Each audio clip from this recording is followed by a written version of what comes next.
नमस्कार बच्चों। आप सभी का स्वागत है हमारी एक और नई वीडियो में। आज की जो वीडियो है वो हमारा चैप्टर 4 बेसिक ऑफ इंटरनेट इसके ऊपर होने वाला है। आज के लेक्चर में हम देखेंगे कि आप इंटरनेट के बारे में किस तरीके से क्या चीज़ें सोचते हो। उन सब चीज़ों को आज हम ये देखेंगे, किस तरीके से आप डेली लाइफ में इनका यूज़ करते हो, किस चीज़ का मतलब क्या होता है, और इंटरनेट के बारे में आपको जानने को मिलेगा। इंटरनेट क्या होता है सब लोग जानते हो, आप सब ने इंटरनेट का यूज़ किया हुआ है, तो सारी चीज़ें वो आपको पता है। लेकिन उसकी जो बेसिक जो आप टेक्निकल टर्म जो होती है, जैसे हम कंप्यूटर पढ़ने वाले बच्चे हैं तो हमें पता होना चाहिए कि कंप्यूटर फॉर्म में उनको क्या कहा जाता है। वैसे तो हमारे पेरेंट्स भी जानते हैं इंटरनेट क्या होता है, लेकिन एक जो कंप्यूटर पढ़ने वाला जो बच्चा है उसको प्रॉपर उस चीज़ के बारे में नॉलेज होनी चाहिए, जिसको कहेंगे टेक्निकल जो नॉलेज होती है, कि वो चीज़ें होनी चाहिए आप लोगों को ने अगर कंप्यूटर पढ़ा है तो आप उनसे थोड़ा अलग उस तरीके को उसको सही तरीके से बता भी तो सको कि ये असलियत में होता क्या है। प्रॉपर डेफिनेशन होती है, किस तरीके से इसका यूज किया जाता है, कौन सी चीज़ क्या काम आती है, किस चीज़ से क्या बदलता है। जैसे वेबसाइट क्या होती है, वेब पेज क्या होते हैं, यूआरएल क्या होते हैं, ये लिंक क्या होती है, हाइपर लिंक क्या होती है, ये सारी की सारी चीज़ें जो है आपको प्रॉपर वे में पता होना चाहिए। ब्राउजर क्या होते हैं, तो सारी चीज़ें हम जो है आज इस चैप्टर में देखने वाले हैं। ये सारी चीज़ें आप लोगों ने यूज की हुई है तो आप सब इनको अच्छे से जानते हो। तो चलिए डायरेक्ट हम चलते हैं हमारे चैप्टर पे। तो आज का हमारा चैप्टर है बेसिक ऑफ इंटरनेट, कि इंटरनेट के बारे में, बेसिक ऑफ इंटरनेट के बारे में क्या देख सकते हो, वो सारी चीज़ें आज हम इसमें देखने वाले हैं। ओके। इससे पहले के जो 3 चैप्टर हैं वो तीनों चैप्टरों को मैंने आप लोगों के लिए पहले से एक्सप्लेन किया हुआ है, जिन्हें आप जाके प्लेलिस्ट में देख सकते हो। प्लेलिस्ट में आपको चैनल की प्लेलिस्ट में एग्जाम केयर एकेडमी पे जाके आप सर्च कीजिएगा, या फिर जो है आप एग्जाम केयर एकेडमी चैनल पे जाइए, वहाँ प्लेलिस्ट मिलेगी, वहाँ पे आप इससे पहले की तीनों चैप्टर्स को आप देख सकते हो। और कोशिश कीजिएगा फर्स्ट सेकंड थर्ड चैप्टर पढ़ें, फिर फोर्थ चैप्टर पे आए, या डायरेक्ट फोर्थ भी पढ़ोगे इससे कोई दिक्कत नहीं है। लेकिन जब हमें पूरी बुक ही पढ़नी है तो एक प्रॉपर वे में क्यों ना पढ़े, हम ऐसे बीच में से क्यों पढ़े, वही चीज़ें हमको यहाँ पे देखनी है। ठीक है।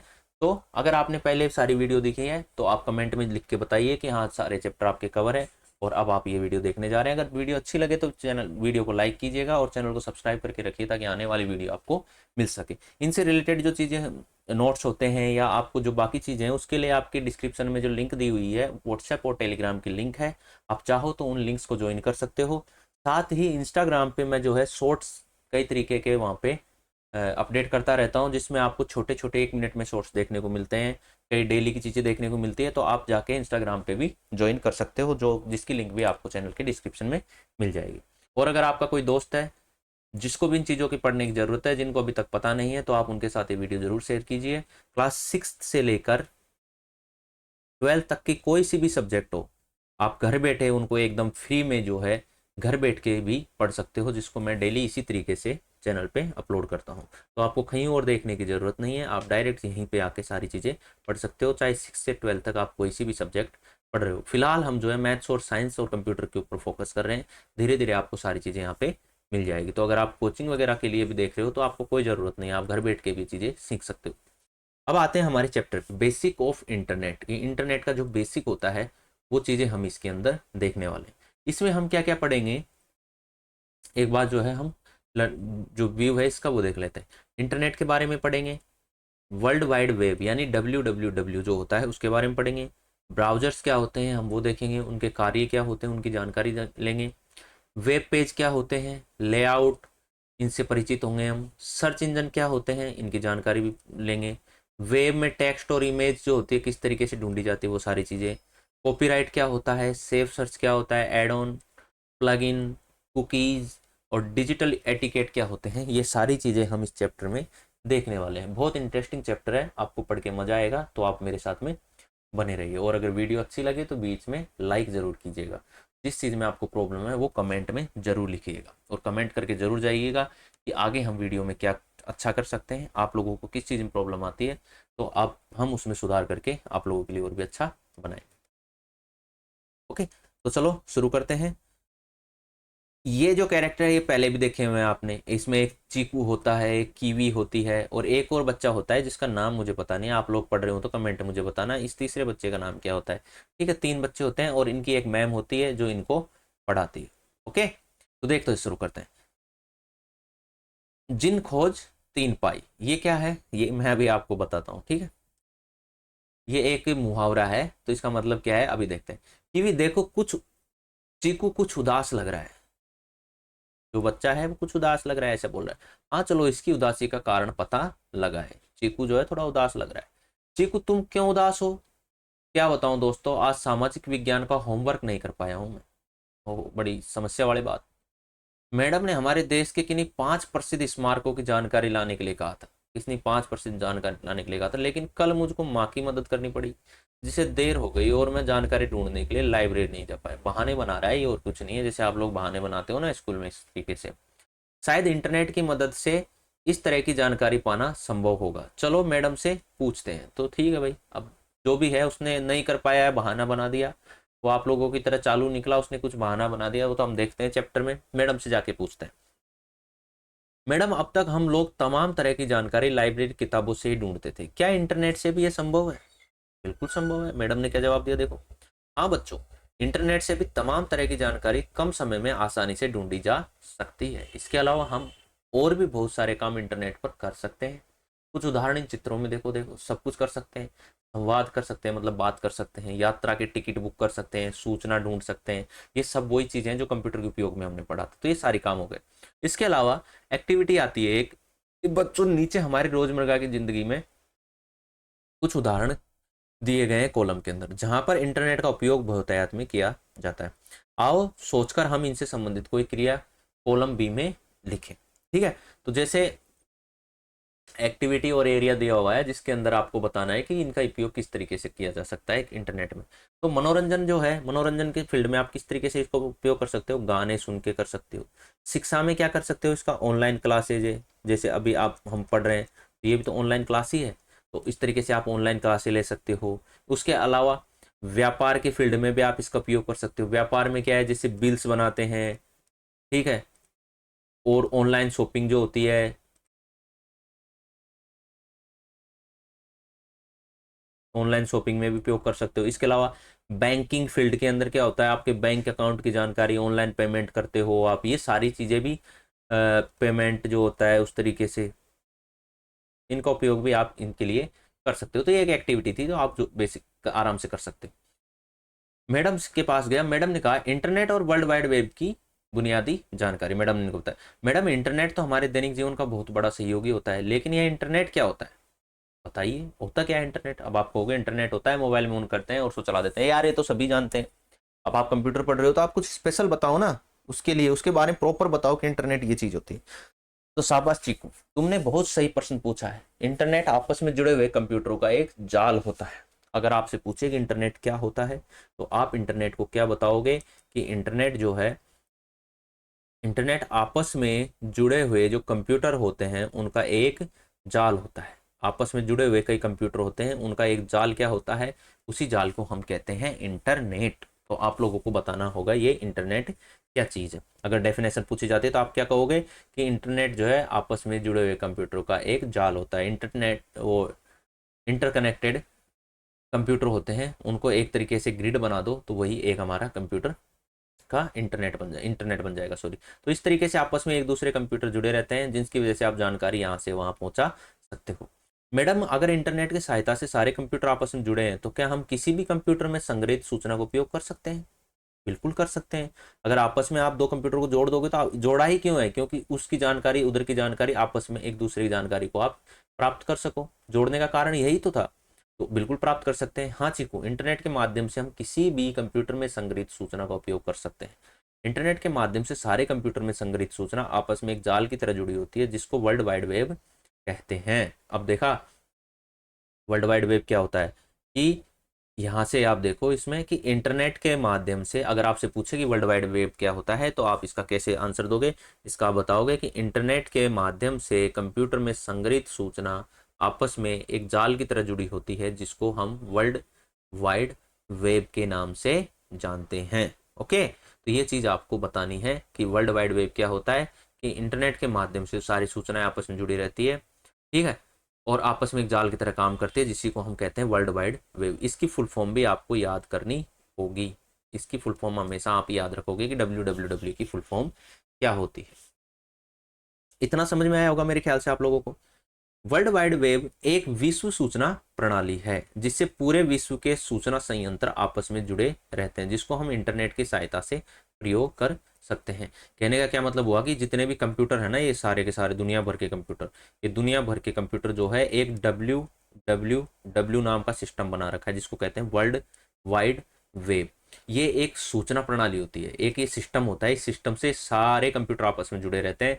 तो मान लीजिए अगर यहाँ पे एक कंप्यूटर है, अब इसके अंदर जो भी है ना कंप्यूटर के अंदर, वो सारा का सारा यहाँ जुड़ा हुआ है। तो अगर मान लीजिए इस व्यक्ति को ये चाहिए होगा तो वो क्या करेगा, इस वर्ल्ड डब्ल्यू के पास जाएगा और वो डब्ल्यू क्या करेगा, उसको ढूंढ के और वो जानकारी दे देगा। क्योंकि वो किसी और के कंप्यूटर में थी तो ये तो डायरेक्ट ही कंप्यूटर जाएगा नहीं, तो इसने जानकारी किसको दे रखी है, इसको, कि मेरे पास ये जानकारी है, तुम चाहो तो वो यहाँ से ले सकते हो। जैसे तुम क्या करते हो ना, इंस्टा पे आईडी बनाते हो अपनी, फेसबुक पे आईडी बनाते हो अपनी, तो जब तुम्हारी आईडी बन जाती है ना, वो तुम्हारे कंप्यूटर में है, वो आईडी तो बनी हुई। अब दूसरा आदमी अगर उसको देखना चाहेगा तो कैसे देखेगा, तो क्या करते हो आप, जब आपकी आईडी बना के आप सबमिट कर देते हो सब कुछ और इंटरनेट पे जाके उसको चलाते हो, तो वो जानकारी जाके कहाँ सेव होती है, वो जानकारी जाके सेव हो जाती है डब्ल्यू पे, वर्ल्ड वाइड वेब के पास। तो अगर किसी और व्यक्ति ने आपका नाम सर्च किया, आपके दोस्त ने आपका नाम सर्च किया, तो वो सारी जानकारी इसके पास अवेलेबल है, तो ये यहाँ से बोलेगा कि हाँ मुझे ये जानकारी चाहिए, तो ये इस जानकारी को जो है आपको दे देगा।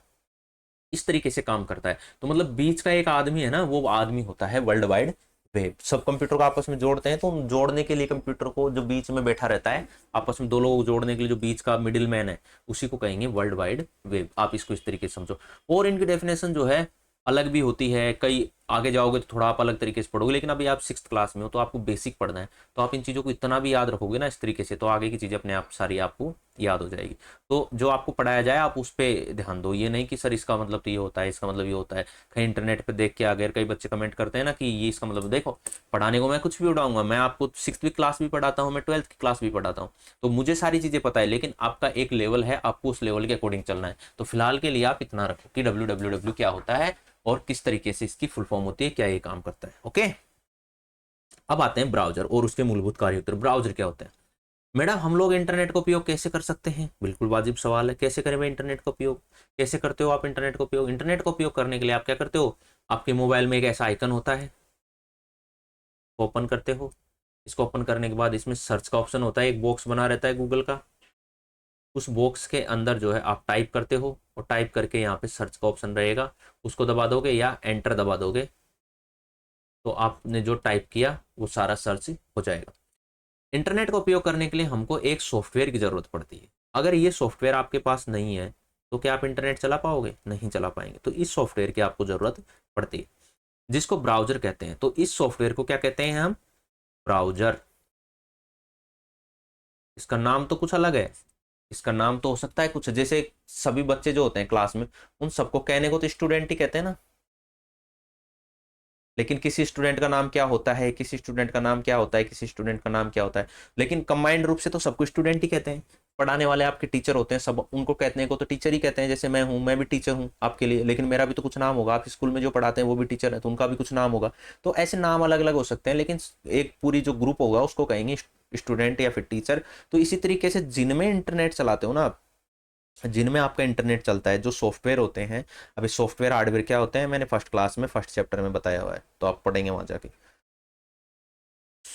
ये जो ब्राउजर होते हैं, ये आपके ब्राउजर जरूरी नहीं है यही हो, आप ज़्यादातर यूज इसका करते हो इसलिए आपको सिर्फ यही पता है। इसके जैसे बहुत सारे ब्राउजर है, देखो ये सारे जो आपको दिख रहे हैं ना, ये सारे के सारे ब्राउजर ही होते हैं। ओके, ये अलग अलग टाइप के ब्राउजर होते हैं, किसी के पास ये मिल सकता है, किसी के पास ये मिल सकता है, किसी के पास ये मिल सकता है। मेरे कंप्यूटर में तीनों ही है, क्योंकि मुझे काम पड़ता है अलग अलग, तो हो सकता है अलग अलग काम करते हैं, कोई स्लो चलता है, कोई फास्ट चलता है, कोई क्या चीज़ सर्च करता है, तो मेरे पास सब है। आपके सिस्टम में ये भी हो सकता है, आप प्ले स्टोर से जाकर इसको भी डाउनलोड कर सकते हो, इसको भी डाउनलोड कर सकते हो, लेकिन ज़्यादातर हमारे मोबाइल में यही आ जाता है, तो सबको इसी की आदत पड़ी हुई है। तो ये भी एक ब्राउजर होता है। तो इस तरीके से ये सारे के सारे ब्राउजर होते हैं। इनके अलावा और भी ब्राउजर होते हैं, इनके अलावा कई सारे ब्राउजर होते हैं। ये तीन क्यों दिखाए हुए हैं? क्योंकि हमको बेसिकली तीन के बारे में जान जाएंगे, बाकी सब तो हम जान जाएंगे। कई सारे होते हैं, कमी ही नहीं है ब्राउजर की। आप लिस्ट बनाने बैठोगे 50 की लिस्ट बना दोगे, लेकिन उनका काम सबका क्या है? इंटरनेट को चलाना। इंटरनेट को चलाने के लिए सॉफ्टवेयर का यूज लिया जाता है, उसको कहते हैं ब्राउजर। तो ये जो पहले नंबर पे आपको दिख रहा है ना, इस पहले नंबर पे जो दिख रहा है इसका नाम है गूगल क्रोम। उसके नीचे देखना आप लिखा हुआ दिखता है आपको क्रोम, क्रोम करके लिखा दिखेगा, ये CHROME, इसको क्रोम कहते हैं, ठीक है, गूगल क्रोम। इसके बाद जो दूसरे नंबर पे इसका नाम है इंटरनेट एक्सप्लोरर, इंटरनेट, ठीक है, इंटरनेट एक्सप्लोरर, इसको दूसरा नाम है, इसको 2 बार लिख रखा है इन्होंने, इंटरनेट एक्सप्लोरर, इसको इस तरीके से याद रखो। और तीसरा है मोजिला फायरफॉक्स। क्या है तीसरा? ज़्यादातर इसका नाम से फेमस है फायरफॉक्स के नाम से, मोजिला फायरफॉक्स। तो ये 3 ब्राउजर हो गए आपके। अब इन तीनों ब्राउजर का काम क्या है? इंटरनेट चलाने के लिए जिन सॉफ्टवेयर का उपयोग करते हैं उन सॉफ्टवेयरों को हम क्या कहते हैं? ब्राउजर्स। ओके, तो ब्राउजर के कुछ उपयोग इस तरह होते हैं। अब इसमें आप कुछ भी ढूंढ सकते हो, आप इसमें सूचना ढूंढ सकते हो, गाने ढूंढ सकते हो, चित्र ढूंढ सकते हो, वीडियो ढूंढ सकते हो, कुछ भी। आपका इंस्टाग्राम भी चला सकते हो उनके अंदर, आप यूट्यूब भी देख सकते हो। वो अलग बात है कि आपके पास अलग अलग सॉफ्टवेयर है, प्ले स्टोर से डाउनलोड कर लोगे आप इंस्टाग्राम, लेकिन मान लीजिए आपको प्ले स्टोर से आपका डाउनलोड नहीं हो रहा, तो क्या आप चला नहीं सकते? यूट्यूब नहीं देख सकते? बिल्कुल देख सकते हो। आप ब्राउजर में जाओ, ब्राउजर में जाके आप डायरेक्ट सर्च करो, आपको ब्राउजर में सब कुछ खुल जाएगा। जैसे आप उस पर सॉफ्टवेयर पे ढूंढते हो वैसे ब्राउजर खुलता है। ओके, तो ये सारी चीज़ें होती है। अब इसके बाद में, अरे वाह, इसका मतलब मैं ब्राउजर की मदद से अपने देश के 5 प्रसिद्ध स्मारकों की जानकारी भी ढूंढ सकता हूँ। बिल्कुल ढूंढ सकता है। अगर इस बच्चे को पहले से पता होता तो ये क्यों नहीं होमवर्क करता? तो 5 प्रसिद्ध जानकारी की भी ये ढूंढ सकता है। उसके लिए क्या करेगा? हाँ चीकू, तुम हर तरह की शॉपिंग भी ब्राउजर के करके अपना समय बचा सकते हो, शॉपिंग भी कर सकते हो। अरे वाह मैडम, शायद हम लोगों को ब्राउजर जैसे ही किसी मित्र की तलाश थी। यह तो बहुत रोमांचक लग रहा है। कृपया बताइए कि हम लोग इस प्रकार के ब्राउजर से दोस्ती कैसे कर सकते हैं। ओके, तो प्यारे बच्चों देखो, आओ मैं सिखाती हूँ कि ब्राउजर को तुम लोग कैसे प्रयोग कर सकते हो। किसी भी ब्राउजर पर काम शुरू करने के लिए हमको सबसे पहले कंप्यूटर के डेस्कटॉप या टास्क बार पर मौजूद आइकन्स को क्लिक करना होगा। मैंने बताया ना, ये डेस्कटॉप होता है ना, ये पूरा, ये सामने जो है आपको, ये होता है आपका डेस्कटॉप। और इसके नीचे जो होता है ना, ये पट्टी जो दिख रही है आपको व्हाइट वाली, ये व्हाइट वाली जो पट्टी होती है, इस पट्टी को कहते हैं हम, ये जो पट्टी दिख रही है ना आपको यहाँ पे, ये पूरी लंबी, इस पट्टी को कहेंगे हम टास्क बार। क्या कहते हैं? Task bar. तो आपको ये क्रोम जो है ना, देखो ये तीनों इसमें दिखाई दे रहे हैं। यहाँ पे मैं पेन एक बार चेंज कर लेता हूँ क्योंकि आपको दिख नहीं रहा होगा। ये जो तीनों है ना, देखो इस तरीके से यहाँ दिखाई दे रहे हैं। तो या तो आपको यहाँ पे देखने को मिल जाएंगे, या फिर बॉटम में भी इस तरीके से यहाँ देखने को मिल जाएंगे। जैसे देखो यहाँ रहा, ये रहा, ये रहा, एक ये रहा। तो इस तरीके से भी आपको देखने को ये मिल जाते हैं। जैसे मैं अपने सिस्टम में बात करूँ, आपको एक बार दिखाऊं तो देखना, अभी आपको दिखेंगे। यहाँ पे नीचे दिख रहा है ना आपको, देखो ये गूगल क्रोम लिखा हुआ है। ये बॉटम में देखो, बॉटम में एक ये रहा, एक ये रहा यहाँ पे, और क्रोम जो है वो मैंने यहाँ पे सेव नहीं किया हुआ है। तो इस तरीके से आपको ये जो है यहाँ पे मिल जाता है। तो इसको आप इस तरीके से देख सकते हो। इसके बाद आते हैं आगे। तो ये आप इस तरीके से डेस्कटॉप पर इनको पता कर सकते हो, आपकी स्क्रीन में इस तरीके से दिख जाते हैं ये। अब सबसे पहले क्या होता है, जब भी आप गूगल पे सर्च करने जाते हो, सॉफ्टवेयर को खोलते हैं, तो इस तरीके का ही आपके सामने इंडेक्स दिखाई देता है। मैं आपको कोई नई चीज़ नहीं बता रहा, इस चीज़ को तो आप रेगुलर काम लेते हो, तो इस चीज़ को तो आप जानते हो, बस हम उसी को पढ़ रहे हैं। एक बार इसको हम देख लेते हैं ना, ताकि जो चीज़ें हमको नहीं आती हम उन चीज़ों के बारे में पढ़ सके। ये तो आपको आता है, इसको तो आप जानते हो, इसमें तो कोई समस्या ही नहीं है। तो इसमें जाके क्या करोगे, आपको यहाँ पे देखो ये बॉक्स दिख रहा है छोटा सा, ये पूरा बॉक्स है। इस बॉक्स में आप जो भी है टाइप कर दो यहाँ पे, ठीक है, यहाँ पे या फिर यहाँ पे टाइप कर दो। इन दोनों में से कहीं भी टाइप करो, और पीछे जो है सर्च का ऑप्शन आएगा यहाँ पे, उस सर्च पे एंटर कर दो, या फिर सर्च का बटन दबा दो, या फिर नीचे लिखा हुआ है गूगल सर्च, तो इस सर्च पे क्लिक करोगे तो आपने जो भी इसमें लिखा, जो भी टाइप किया, वो आपके सामने आ जाएगा। लेकिन इस पेज पर इस मार्कों की जानकारी तो आई नहीं मैडम। अरे थोड़ा सब्र करो, सब आएगा। पहले मैं तुम लोगों को इस पहले पेज की जानकारी तो दे दूं। ब्राउजर के पहले पेज को क्या कहते हैं? मेन पेज कहते हैं। और इसमें ऊपर ही जो ऊपर होता है, इसको बोलते हैं एड्रेस बार। एक होता है सर्च बॉक्स, और एक होता है सर्च बटन, ठीक है। तो आपके सामने जो ऊपर दिखता है ना, इस तरीके, मोबाइल में छोटा दिखेगा, मोबाइल में आपको इस तरीके से डिस्प्ले दिखेगी, ऐसे इतनी सी डिस्प्ले, तो उसमें भी इसी तरीके से रहेगा। तो उसमें जो ऊपर ही ऊपर यहाँ पे जो लाइन आती है ना, जिसमें लिखा रहता है www रिश्ते डॉट, फिर कोई नाम, फिर .com, इस तरीके से पूरा लिखा रहता है, ये होता है एड्रेस बार। क्या होता है ये? हमारा एड्रेस बार। इसको कहते हैं, जो ऊपर लाइन रहती है ना, इसको हम एड्रेस बार कहते हैं। फिर इसके बाद में ये जो बॉक्स रहता है, इस बॉक्स को कहते हैं सर्च बॉक्स। इसमें कुछ भी चीज़ सर्च करते हो ना, तो इसका नाम भी हमने रख दिया सर्च बॉक्स। और इसके नीचे जो ये बटन रहता है ना, ये छोटा सर्च बार, ये सर्च बटन जो रहता है, नीचे से जो छोटा सा सर्च, गूगल सर्च लिखा हुआ है ना, इसको कहेंगे हम सर्च बॉक्स। क्या कहेंगे हम इसको? Sorry, search button. बटन की तरह तो रहता है, उस पर क्लिक करते ही वो बटन की तरह आता है। कई जगह पे तो आवाज़ भी आती है, जिस मोबाइल नोटिफिकेशन ऑन कर रखा है ना, टिक, ये आवाज़ आएगी। ठीक है, तो उस तरीके से इसको कहते हैं सर्च बटन। तो एड्रेस बार का बता दिया मैंने, इस जगह पर किसी भी वेबसाइट का एड्रेस होता है। किसी भी वेबसाइट का एड्रेस क्या होता है, जो ऊपर टॉप में एड्रेस बार रहता है उसमें लिखा रहता है। सर्च बॉक्स में हम जो भी टेक्स्ट या टॉपिक जो रहते हैं उसको लिखते हैं, और सर्च बटन में हम क्या है, टाइप करने के बाद सर्च बटन दबाते हैं, जिससे जो भी चीज़ हमको चाहिए वो मिल जाएगी। ओके, तो इस तरीके से हमारे सामने ये पूरा आपको देखने को मिलता है। तो आप इसमें अब इतना आपको पता है और इतनी चीज़ें तो आपने देख भी रखी है। क्या करना होगा, सिंपल सा इसके अंदर जो है आपको सर्च करना है। इसके अंदर सर्च करके इसके बाद सर्च, इस पे गूगल सर्च पे आप क्लिक करोगे, आपको छोटा सा दिख रहा होगा देखो यहाँ नीचे, तो गूगल सर्च पे क्लिक करेंगे तो सर्च करते हैं आपको जो आइटम है वो देखने को मिलेगा। चीकू, तुमको अपना टॉपिक भारत के प्रसिद्ध स्मारक सर्च बॉक्स में लिखकर गूगल खोज बटन या सर्च बटन पर क्लिक करना होगा। कंप्यूटर के स्क्रीन पर तुमको कुछ इस तरीके से दिखाई देगा। जैसे तुम सर्च करते हो उसके बाद देखो ये सारी चीज़ें आ गई। मैं इस बीच में एक चीज़ और बताना चाहता हूँ, जैसे एक मैंने बताया ना कि वेबसाइट का address, search address, search address, ये सर्च एड्रेस क्या होता है, देखो किसी भी वेबसाइट का जो एड्रेस रहता है ना उसको कहते हैं सर्च एड्रेस। और वेबसाइट का एड्रेस क्या चीज़ होती है, जैसे मान लो कि तुम्हें अपने घर पे किसी को बुलाना है तो तुम उसको अपना एड्रेस देते हो, ऑनलाइन शॉपिंग करते हो तो अपने घर का एक एड्रेस देते हो, और उस एड्रेस का पीछा करते करते जो है वो व्यक्ति आपके घर तक पहुंच जाता है।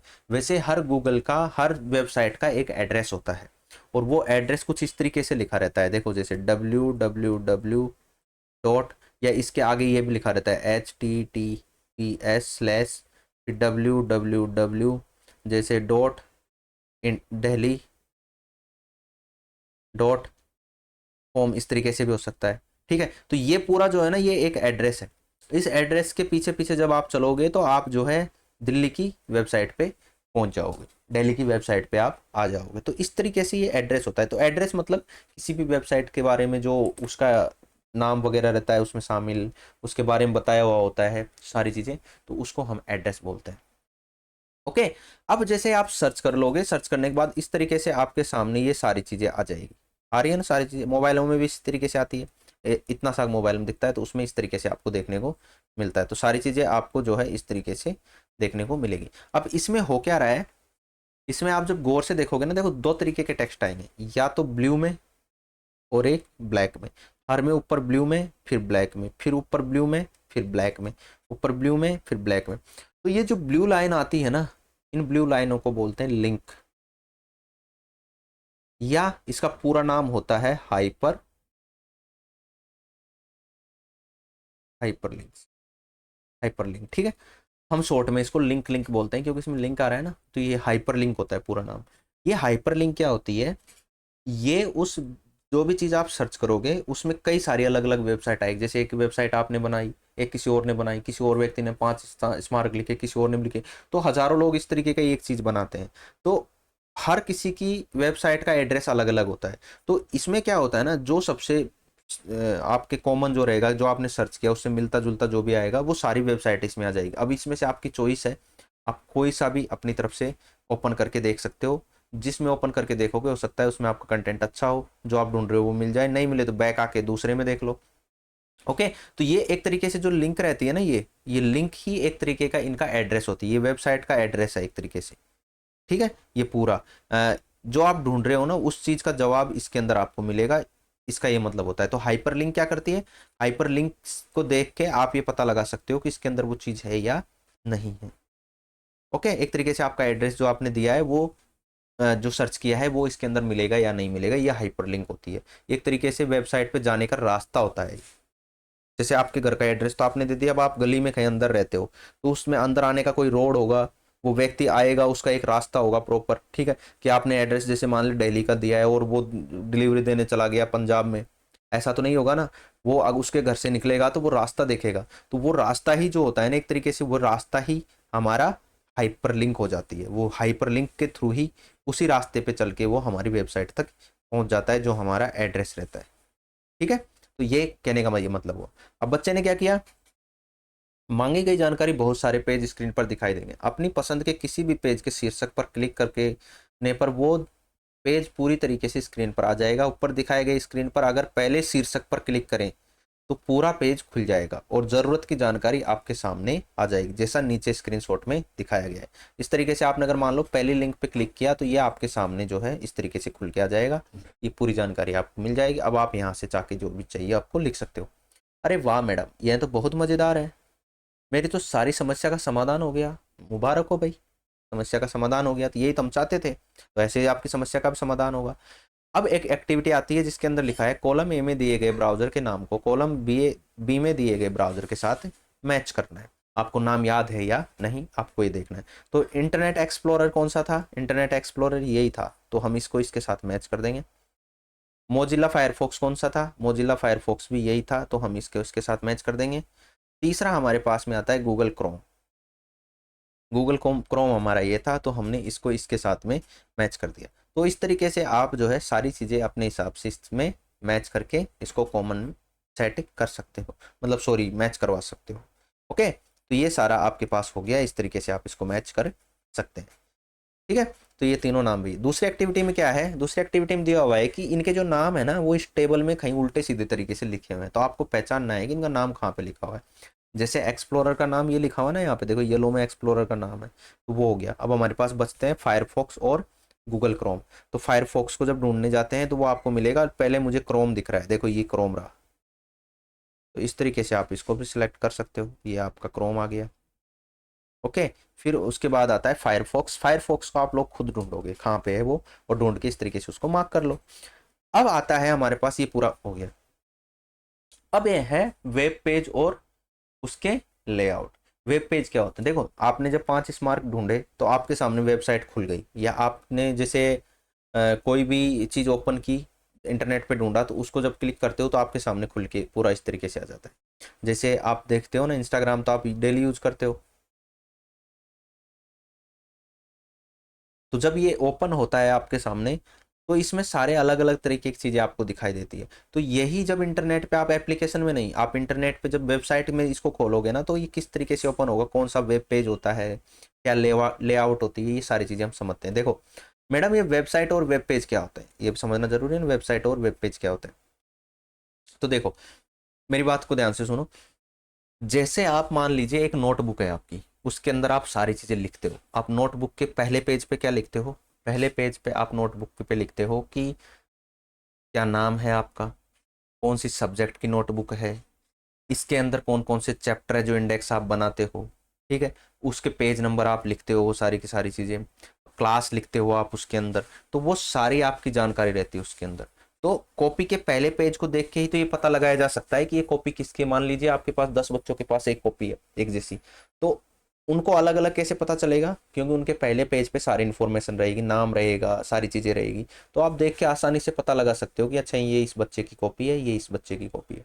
तो उसी तरीके से फिर जब अगर मान लीजिए आपको पहला चैप्टर पढ़ रखा है, दूसरा आपको डायरेक्ट तीसरे चैप्टर पे जाना है, तो आप क्या करोगे, आप चैप्टर 3 को इंडेक्स में देखोगे, उसके पेज नंबर क्या है, उस पेज नंबर पे डायरेक्ट आप जाके देख सकते हो। वैसे बुक्स होती है, बुक्स के पहले पेज में क्या रहता है, बुक्स के पहले पेज में पूरे चैप्टर्स के नाम रहते हैं, उनके पेज नंबर लिखे हैं, उन बुक का नाम रहता है, चैप्टर का नाम रहता है, वो सारी चीज़ें रहती है, क्लास लिखी रहती है। तो ये सारी की सारी चीज़ें आप देखते हो बुक और नोटबुक के अंदर। तो वेबसाइट क्या होती है, वेबसाइट भी तो वही चीज़ है, एक जो बुक है वो बुक आपके पास में एक पेज में है, लेकिन हमने क्या किया, हमने पिछले चैप्टर में पढ़ा था कि किसी भी चीज़ को इंटरनेट पे अपलोड कर दो, ठीक है। अब आप बुक को इंटरनेट पे डाल दोगे, आपकी कोई वेबसाइट है, उस वेबसाइट के अंदर आपने बनाया, उस बुक की आपने जैसे क्लास 6 की हमारे पास कंप्यूटर एप्लीकेशन एंड आईसीटी की बुक है, इस बुक को हमने ऑनलाइन देखा जाके। अब ऑनलाइन जब गए तो इसकी एक वेबसाइट हमको मिली, वेबसाइट मतलब एक ऑनलाइन सारा हमको मिल गया वहीं पे, ठीक है। अब उसके अंदर जब आपने देखा जाके तो वहाँ पे बुक थी, आपकी बुक का नाम लिखा हुआ था, आपकी बोर्ड की जो भी है, बाकी अदर दूसरी चीज़ें भी हो सकती है, तो वो सारी की सारी चीज़ें आपको वहाँ पे मिली है। तो कहने का मतलब ये है ना कि जो जानकारी आपके पास में पेज में होती है, कॉपीज में होती है, उसी जानकारी को अगर आप इंटरनेट पे वर्ड में लिख के और उसकी एक डॉक्यूमेंट फाइल बना लोगे और उस फाइल को अपलोड कर दोगे इंटरनेट पे, तो वो इंटरनेट पे भी तो एक पूरी की पूरी मिल गई आपको। अब उसको चाहे तो कोई दूसरा बच्चा भी देख सकता है, ठीक है। तो आपके पास जो कॉपी होती है, जो कंटेंट होता है, जो भी आपने लिख रखा है, जो भी नोट्स आपके हैं, उन नोट्स को आप ऑनलाइन इंटरनेट पर डाल दोगे। तो जैसे ही वो इंटरनेट पे गए, आपने किसी ना किसी तरीके से उनकी एक जो वेबसाइट थी उस वेबसाइट के अंदर उनको अपलोड कर दिया या एक वेबसाइट उसमें बना दी।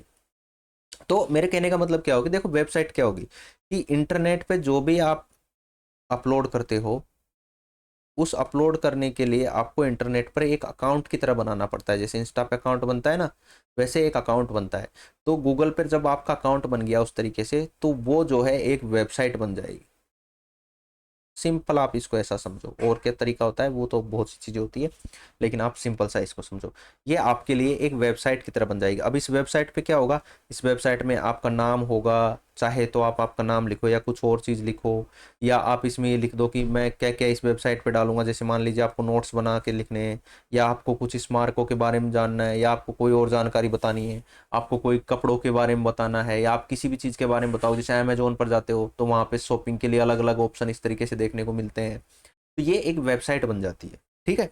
अब इस वेबसाइट में जब आप इसको ओपन करोगे, तो जो पहला सबसे पहला जो पेज आएगा, जो सबसे पहला पेज आएगा जिसके अंदर आपका नाम लिखा है, या वेबसाइट के जैसे अमेजोन को आप ओपन करते हो ना, तो सबसे पहले उसके अंदर क्या आता है, ऊपर ही सामने सबसे पहले तो ऊपर अमेजोन लिखा रहता है। फिर उसके नीचे अलग अलग कैटेगरी बनी रहती है, kids, man, women, accessories, electronics, और इस तरीके के बहुत सारे उसमें ऑप्शन बने रहते हैं, ठीक है। फिर जैसे आप मेंस वाले पे क्लिक करोगे तो सारी मेंस वाली चीज़ें आने लगेगी, वुमेन्स वाले पे क्लिक करोगे तो वुमेन्स की चीज़ें आने लगेगी, इलेक्ट्रॉनिक्स के बारे में क्लिक करोगे तो सारी चीज़ें इलेक्ट्रॉनिक्स के आने लगेगी। तो ये जो अलग अलग चीज़ें आ रही है ना, मैन, वुमेन, इलेक्ट्रॉनिक, ये सब होते हैं पेज, इनको कहते हैं पेज, वेबसाइट के पेज, ठीक है। ये जो आपकी साइट बनी है, इस साइट जो होगी वेबसाइट, इस वेबसाइट के पेज इनको बोला जाता है। तो जो पहला पेज रहता है जिसपे सारा, जैसे तुम्हारी बुक है, बुक के पहले पेज पे क्या रहता है, उसका इंडेक्स रहता है, नाम रहता है, बुक का क्लास रहता है, सब कुछ रहता है जिसके अंदर सारी जानकारी मिल जाती है। तो वैसे वेबसाइट का भी एक पहला पेज होता है जिसके ऊपर सारी जानकारी मिल जाती है कि इस वेबसाइट में क्या रहेगा क्या नहीं रहेगा। फिर आप अलग अलग कैटेगरी के हिसाब से आपको जो चाहिए आप उसमें जाके उस चीज़ को देख सकते हो। तो वैसे ही आपकी जो वेबसाइट होगी, ये इसका भी एक पेज रहेगा जो मेन पहला पेज रहेगा। और जो पहला पेज रहता है किसी भी वेबसाइट का, उसको कहते हैं होम पेज। क्या कहेंगे उसको, होम पेज।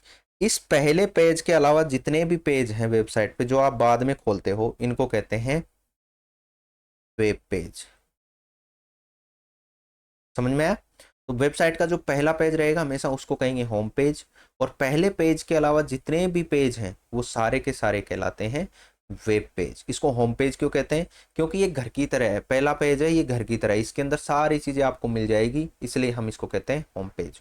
और जो इसके अलावा जितने भी पेज हैं वो सारे के सारे होते हैं वेब पेज, ठीक है। शॉर्ट में वेबसाइट को साइट भी बोलते हैं। क्यों, क्योंकि आपने जब पढ़ा है ना www, तो उसमें लिखा होता है वर्ल्ड वाइड वेब। तो जो वेब होता है इंटरनेट पे, मतलब जो भी चीज़ आती है ना उसको वेब आगे लगा के बताते हैं, तो इसलिए इसको बोल देते हैं वेबसाइट, ठीक है। इसको भी डायरेक्ट पेज बोलते हैं, इनको भी पेज बोलते हैं, लेकिन इसको मेन पेज जो होगा हमारा उसको होम पेज, और उसके बाद के जितने भी पेज रहेंगे उन सबको कहेंगे वेब पेज। वेब क्यों लगा, क्योंकि वेबसाइट रहती है। और वैसे वेबसाइट भी को भी वेबसाइट क्यों बोलते हैं, क्योंकि इसके आगे जो है साइट वगैरह तो रहती है, तो उसको वेबसाइट हो गया। अब इसकी थ्योरी देखो एक तरीके से।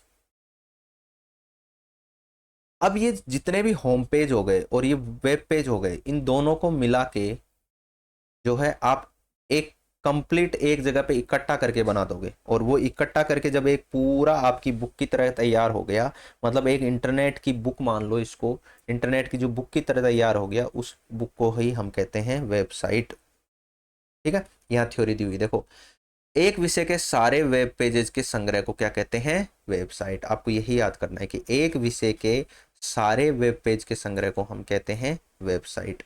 होम पेज क्या होगा, किसी भी वेबसाइट के पहले पेज को हम क्या कहते हैं, होम पेज। किसी भी वेबसाइट के पहले पेज को क्या कहेंगे, होम पेज, ठीक है। एक वेब पेज मुख्यतः दो भागों में बटा रहता है। अभी वेबसाइट जो रहती है ना, इनके पेज भी दो भागों में बटे रहते हैं। कैसे, इस तरीके से आपके सामने जब कोई वेबसाइट खुलती है ना, तो उसमें आप ऊपर देखोगे, ऊपर की साइड में जब आपको देखने को मिलेगा, तो यहाँ पे देखो इसके ऊपर वाला एक बॉक्स लिखा है ना, इसके ऊपर वाले हिस्से को देखो आप। इसमें क्या रहता है ना, वेबसाइट का नाम रहता है। जैसे आप अमेजोन खोलते हो तो उसका नाम रहता है, इंस्टाग्राम आप ओपन करते हो तो ऊपर ही ऊपर इंस्टाग्राम लिखा रहता है। तो जो ऊपर ही ऊपर जो ये भाग रहता है जिसमें थोड़ा सा उसका नाम रहता है, उसके बारे में रहता है, इस वेबसाइट में क्या क्या चीज़ें हैं, ये जो पूरा रहेगा इसको बोलते हैं टाइटल बार। क्यों? क्योंकि मैंने पहले भी बताया ना, टाइटल बार मतलब जहां टाइटल लिखा हुआ है उस चीज का नाम लिखा हुआ है उसको कहेंगे टाइटल बार। और उसके अलावा जितना भी कुछ है जिसमें आपको बहुत कुछ पढ़ने को मिलता है, बहुत कुछ देखने को मिलता है, ये पूरा रहता है आपका बॉडी, वेबसाइट की बॉडी। ओके, तो ये मेरे ख्याल से आप लोगों को समझ में आया होगा। इसके अंदर थोड़ा ऊपर दिखा रखा है टाइटल बार को, वो नहीं, आप यहाँ से देखो कि ये बॉडी यहाँ से रहेगी, और टाइटल बार जहाँ पे ये नाम वगैरह लिखा हुआ है इसको टाइटल कहते हैं। ठीक है, या आप इसको ऐसे भी याद रख सकते हो, जैसे ऊपर यहाँ पे जो ये रहेगा ना, इसके अंदर भी इसका नाम आता है, तो ये भी एक टाइटल बार होता है। ओके, तो इस चीज को आप जो है याद रखोगे। अब आगे चलते हैं, वेबसाइट की संरचना, यूआरएल एवं वेबसाइट पर जानकारी पाने की विधि क्या होती है। मैडम, अगर हमको किसी के घर जाना हो तो हमको उसका घर का पता मालूम होना चाहिए, वैसे ही क्या हर वेबसाइट का भी कोई पता होता है? बिल्कुल, मैंने बताया आपको। हाँ बच्चों, इंटरनेट पर मौजूद हर संसाधन का एक अनोखा एड्रेस होता है जिसको हम यूआरएल कहते हैं। क्या कहते हैं हम जिसको? यूआरएल। क्या कहते हैं जिसको? यूआरएल। जैसे मैंने पहले आपको बताया ना कि जैसे कोई वेबसाइट है, उस वेबसाइट का एक एड्रेस होता है, तो उस एड्रेस को क्या जिस तरीके से www वो उस तरीके से लिखा जाता है। ठीक है, ये हाइपरलिंक जो होती थी मैंने उसके बारे में बताया है। तो इसी को जब आप पूरा इस तरीके से लिखा रहता है ना, जैसे देखो आपके जो मोबाइल फोन होता है या जो कंप्यूटर है उसमें आप ऊपर ही ऊपर देखोगे तो इस तरीके से आपको लिखा हुआ मिलता है ना, गौर करके देखना। जैसे किसी भी चीज में मैं आपको सर्च करके देखना हो तो आप सर्च करके अभी देखिए, उसमें आपको टॉप पे मैं दिखा सकता हूँ आपको, लेकिन आप खुद करके देखने की कोशिश करो तो आप सीखोगे। उसके टॉप पे हमेशा ना इस तरीके से लिखा रहता है https://www.india.gov.in। ये इस तरीके से जो लिखा रहता है ना, ये पूरा इसी को कहते हैं यूआरएल। और ये यूआरएल ही एक तरीके से यही इसका किसी भी वेबसाइट का एड्रेस होता है। अगर आपको किसी भी वेबसाइट पे जाना है और आपके पास उसका यूआरएल है, तो आप उस यूआरएल को उसमें लिख दोगे तो ऑटोमेटिकली आप वहीं पहुंच जाओगे। अगर आप सर्च करते हो तो सर्च करके जब अलग अलग जगह पे जाते हो ना, आप अलग अलग वेबसाइट के अंदर जाते हो, तो उसके अंदर जाते टाइम भी आपका ये यूआरएल हमेशा बदल जाता है, ये नाम बदल जाता है ऑटोमेटिकली। आप गौर करके देखना। और इसी को फुल फॉर्म होती है हमारे पास uniform resource locator. Full form को याद रखना, आपके क्वेश्चंस आते हैं। यूनिफॉर्म रिसोर्स लोकेटर, इसको यूआरएल के नाम से जाना जाता है। इस यूआरएल को आप एड्रेस में टाइप कर दो, सर्च में टाइप कर दो और एंटर दबा दो, आप अपने आप ही उस वेबसाइट के होम पेज पे पहुंच जाओगे। ओके, तो हमारे पास में जिस तरीके से ये वेबसाइट खुली हुई है, तो अब जैसे आपने टाइप किया ये वाला www.india.gov.in, तो जैसे आप इसको टाइप करोगे, आप अपने मोबाइल में टाइप करके देखना है इसको https://www.india.gov.in, ऑटोमेटिक ही आप इस जगह पे पहुंच जाओगे। ये इंडियन गवर्नमेंट की साइट है, तो इंडिया गवर्नमेंट की साइट पे आप पहुंच जाओगे। मैडम, अगर हर वेबसाइट का पता होता है तो हम छोटे छोटे बच्चे इतनी सारी वेबसाइट का यूआरएल कैसे याद रखेंगे? ये भी समस्या है। सही बात है ना, कि इतने सारे एड्रेस है तो कैसे कोई बच्चा इतनी सारी एड्रेस को याद रखेगा? पॉसिबल है? बिल्कुल नहीं है पॉसिबल, है ना। तो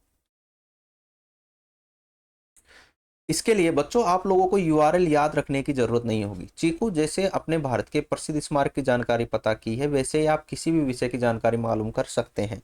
इसके लिए आपको केवल वेबसाइट का नाम या अपना पर्सन एड्रेस बार में टाइप करना है और एंटर कर देना है। वेबसाइट पे यूआरएल का होना जरूरी नहीं है, आप कुछ भी जो उस बॉक्स में लिखोगे ना, उस बॉक्स में लिख के और सर्च करोगे, तो सर्च करने के बाद अपने आप ही बहुत सारी वेबसाइट आ जाएगी, उसमें आप लिंक पे क्लिक करो, लिंक पे क्लिक करने के बाद में ऑटोमेटिक उस वेबसाइट में चले जाओगे। आपको हाइपर लिंक जरूरी नहीं है, आप यूआरएल डालोगे तभी आप उस वेबसाइट पे जाओगे, आप नॉर्मल क्वेश्चन भी लिखोगे तभी वेबसाइट पे चले जाओगे। उससे संबंधित कुछ भी हो, जैसे वेबसाइट का पूरा नाम भी नहीं पता, www.indianggovernment.gov.in इस तरीके से लिखोगे तब जरूरी नहीं है, आप इंडियन गवर्नमेंट लिख दोगे तब भी आप उस साइट पर पहुंच जाओगे। ओके, तो इस तरीके से आप कर सकते हो। ओह, ये तो बहुत ही आसान है। बिल्कुल है। अब आपको करना क्या है? आपको करना है कि ओलंपिक गेम की वेबसाइट खोलने का प्रयास करें। एक स्टेप को नीचे दिए गए बॉक्स में लिखें। आपको क्या करना है, आप अपने मोबाइल में सर्च करेंगे ओलंपिक गेम्स और उसकी स्टेप लिखेंगे। कैसे? कि फर्स्ट स्टेप में आपने सर्च किया ओलंपिक गेम, फिर ओलंपिक गेम सर्च करने के बाद आपने एंटर दबाया। एंटर दबाने के बाद में आपको जो है वहाँ पर लिंक्स आई, हाइपर लिंक आए, और हाइपर लिंक पे क्लिक किया। देख के हमने कि हर हाइपर लिंक के नीचे जो है ना उसका ना वो रहता है इंडियन गोल, जैसे ओलंपिक गेम्स के बारे में आप कर रहे हो तो ओलंपिक गेम्स, इसके नीचे जो है ब्लू कलर में जो है लिखा हुआ है, इसके नीचे लिखा रहेगा ओलंपिक गेम्स। अगर मान लीजिए ये किसी और जगह पे कुछ और है, जैसे किसी बंदे ने कुछ और बता रखा है तो उसका नाम रहेगा, तो इसको देख लो ओलंपिक गेम यहाँ पे लिखा हुआ मिल जाएगा आपको नीचे। तो दूसरी तीसरी स्टेप में आपने एंटर किया और तीसरी स्टेप में आपको खुल के सामने आ गया। तो इस तरीके से ओलंपिक गेम की वेबसाइट की स्टेप आप लिख लोगे। उसके बाद फोर्थ आता है, आओ बच्चे नीचे लिखी कुछ प्रसिद्ध वेबसाइट को खोलने का प्रयास करें और उनके यूआरएल को कंप्यूटर स्क्रीन पर देखकर उनके नाम के सामने लिखे लिखे एवं आपके लिए करके दिखाया गया है। ठीक है, तो किसी भी वेबसाइट को, जैसे ये वेबसाइट है, इस वेबसाइट का यूआरएल आपके सामने हो गया। गूगल है, गूगल को किस तरीके से आपको ओपन करना है वो सारी इसमें लिख सकते हो। फेसबुक है, जीमेल है, याहू, तो ये सब आप चीज़ में आप ओपन कीजिएगा गूगल, उसमें सर्च करना, आपको उसका यूआरएल आ जाएगा, उसको टाइप कर दो। फेसबुक का करोगे तो https://www.facebook.com इस तरीके से आएगा। जीमेल का gmail.com पूरा नाम आएगा, तो उन सबको लिख के ना है आपको यहाँ पे आप सर्च करके। ओके, तो ये सब आपका हो गया। अब हमारे पास में आता है अगला सर्च इंजन। सर्च इंजन क्या चीज़ होती है एवं जानकारी पाने में इसकी क्या भूमिका होती है, हम इस चीज़ को देखते हैं। देखो सर्च इंजन क्या है, हम इसके बारे में जानते हैं। अभी हमने क्रोम के बारे में जान लिया। क्रोम क्या होता था, मतलब क्या कहते थे उसको, क्रोम हुआ, फायरफॉक्स है, इंटरनेट एक्सप्लोरर है, वो सारे के सारे हमने देखे। अब आता है हमारे पास सर्च इंजन। कि सर्च इंजन क्या होता है।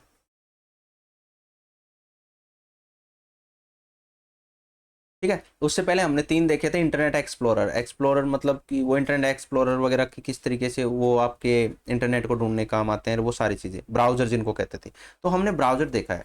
अब ब्राउजर के अंदर जब आप देखते हो ना, जैसे आपने क्रोम ओपन किया हो, गूगल के अंदर आता है ना आपका क्रोम वाला जो मैंने आइकन बताया था, उसको आपने ओपन किया। अब उसमें ओपन करने के बाद वो तो सॉफ्टवेयर है जो कि आपको इंटरनेट चलाने के लिए मदद करता है, लेकिन जब उसके अंदर आप जाते हो तो वहाँ पे गूगल लिखा रहता है और सर्च का ऑप्शन रहता है, सर्च बटन। तो जैसे आप गूगल बटन पे, सर्च बटन पे क्लिक करते हो, आपका ये जो है ओपन हो जाता है। तो किसी भी चीज़ में देखो, जैसे आपने इसमें तो देखा कि ये लिखा हुआ है, लेकिन ये जो आपको इंटरनेट वगैरह के जो सर्च करने के लिए गूगल वगैरह मिलता है ना, ये आपको क्रोम में भी मिलेगा, इंटरनेट एक्सप्लोरर में भी मिलेगा और फायरफॉक्स में भी मिलेगा। तो ये तीनों चीज़ें आपको मिलती है। कुल मिला के बात ऐसे समझो कि एक गाड़ी है, उस गाड़ी को चलाने के लिए उसके जो पहिए हैं, वो पहिए देता है हमको जो हमारा ब्राउज़र होता है। वो ब्राउज़र क्या होता है, वो उस गाड़ी के पहिए होते हैं।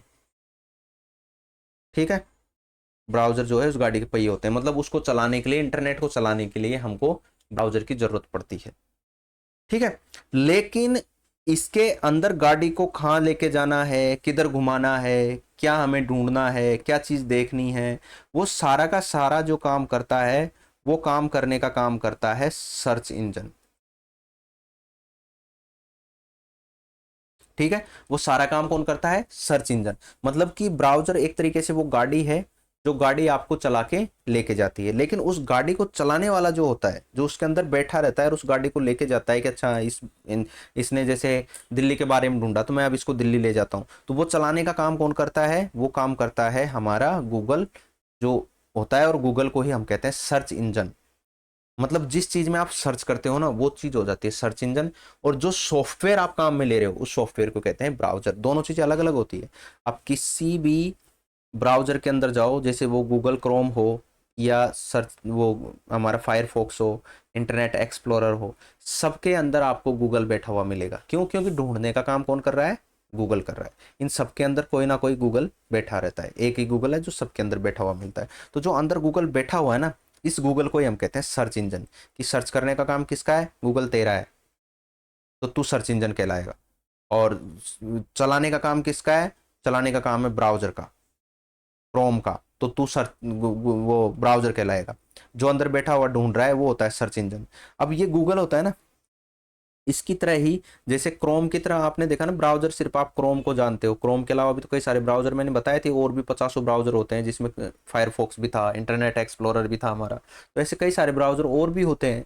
यूसी ब्राउजर होता है, ओपेरा मिनी होता है, इसके अलावा बिंग होता है, और भी कई सारे होते हैं। आईओएस जो रहता है उसके अंदर अलग रहता है, और भी कई सारे जो रहता है एप्पल के फ़ोनों में अलग आता है। तो ये सारे अलग अलग तरीके के 50 तरीके के होते हैं। वैसे सर्च करने के लिए जो होता है ना, ये भी सर्च वाले भी कई होते हैं जो अंदर सर्च करते हैं ना आपके, इन सर्च के लिए भी कई सारे बने होते हैं, जिनमें कि अगर मैं बात करूँ तो सबसे ज़्यादा आप किसको जानते हो? गूगल को। गूगल पे आप सर्च करते हो। क्या गूगल अकेला ही है? नहीं, गूगल के पहले चला करता था याहू। याहू भी एक सर्च इंजन है। गूगल हुआ, याहू हुआ, और इसके अलावा बीइंग होता है। आजकल तो 50 ही हो गए, अब तो विकिपीडिया का भी खुद का सर्च इंजन आ गया है। तो इस तरीके से कई सारे हो सकते हैं। तो हमको लिस्ट तैयार नहीं करनी, हमको सिर्फ ये जानना है कि सर्च इंजन कौन से होते हैं, ब्राउजर कौन से होते हैं। मैं सिर्फ आपको बता रहा हूँ कि सर्च इंजन जैसे गूगल है ना, वैसे याहू भी होता है। आप चाहो तो याहू पे भी सब ढूंढ सकते हो। आपके मोबाइल के अंदर आप सर्च करना है गूगल, गूगल के अंदर आप याहू लिखना, और याहू के अंदर सर्च इंजन आ जाएगा। फिर याहू के सर्च इंजन में भी आप सबको टाइप करोगे, सबको ढूंढोगे, तो वैसे ही सबको ढूंढने में आएगा जैसे आप गूगल के अंदर ढूंढते हो। लेकिन होता क्या है कि आजकल मार्केट में गूगल की ज़्यादा बात हो गई, तो गूगल मतलब कि बड़ी कंपनी हो गई, तो जो ज़्यादा बड़ा है वही तो बिकेगा। ठीक है, तो गूगल के पास में ज़्यादा वो है, ज़्यादा लोग है, गूगल सब मोबाइल कंपनियों के साथ में इसने वो किया है, वो है, तो सब कंपनियों में गूगल ही आता है, और इसका क्रोम आता है। तो यही चीज़ें आपको देखने को ज़्यादा मिलती है, इसलिए आपको लगता है कि यही है बस। नहीं, इनके अलावा पचासों तरीके की चीज़ें एक जैसी चीज़ कभी हो सकती है क्या इंटरनेट पे? अगर इंटरनेट पे मैंने कुछ बनाया तो कोई ना कोई उसको देख के दूसरा भी उसको जैसा बनाने की कोशिश करेगा। जैसे अमेजोन एक वेबसाइट आई सबसे पहले ऑनलाइन मार्केट बेचने के लिए, उसके जैसे जैसे पचासों बन गई, फ्लिपकार्ट बन गई, मीशो बन गया, और मिंत्रा बन गया, और भी हज़ारों बन गई। तो पैसे तो सबको कमाने हैं ना, तो इसी तरीके से गूगल जो है इसकी तरह और भी पचासों हैं।